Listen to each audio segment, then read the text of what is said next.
Big TV భక్తి సమాచారం WhatsApp ఛానల్లో జాయిన్ అవ్వండి. అన్ని విశేషాలు ఎప్పటికప్పుడు తెలుసుకోండి.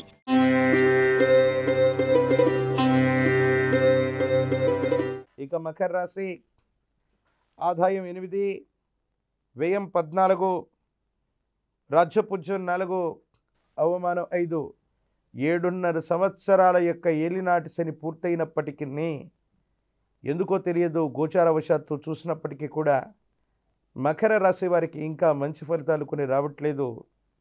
ఇటీవల మా అనుభవంలో గుర్తించినటువంటి సంఘటనలు ఏమిటంటే ఈ మకర రాశికి సంబంధించి ఏలినాటి శని సంపూర్ణమవుతున్నటువంటి చివరి దశల్లో చివరి రోజుల్లో ప్రమాదాలు మరణాలు ఎక్కువగా మన మకర రాశి జాతకుల్లో మనం చూస్తూ ఉంటాం. ప్రత్యేకించి గోచారవశాత్తు కూడా మరికొన్ని అనుకూలవంతమైనటువంటి స్థితిగతులు రావడానికి మరికొంత సమయం ఉంది. కొన్ని ఇబ్బందులు ఉన్నాయి. ప్రభుత్వం లేదా అధికారుల నుండి కాస్త వ్యతిరేకత ఉంటుంది. కుటుంబపరమైనటువంటి అంశాల్లో కూడా కొన్ని ఇబ్బందులు ఉంటాయి.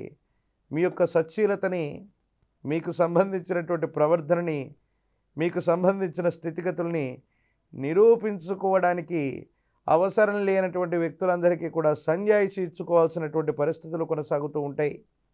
మకర రాశి జాతకులు మహాకాల భైరవ రక్షణ మెడలో ధరించడంతో పాటు గురువారం పూట నియమనిష్టలతో కూడిన జీవన విధానంతో ఉంటూ గురుమంత్ర సంపుటీకరణ లేదా తాంత్రిక విధానంలో వీరబ్రహ్మ పాశుపతాన్ని చేయించగలిగితే ఈ విపత్కరమైనటువంటి సమయంలో కూడా అనుకూలవంతమైనటువంటి స్థితిగతులు ఉంటాయి. దేవగురు అయినటువంటి బృహస్పతి జాతకంలో బలంగా ఉంటే చాలు 8 గ్రహాలు అడ్డుగా ఉన్న యోగదాయకమైన ఫలితాన్ని తప్పకుండా పొందేటువంటి అవకాశం కనబడుతుంది. For more videos like this, subscribe Big TV channel.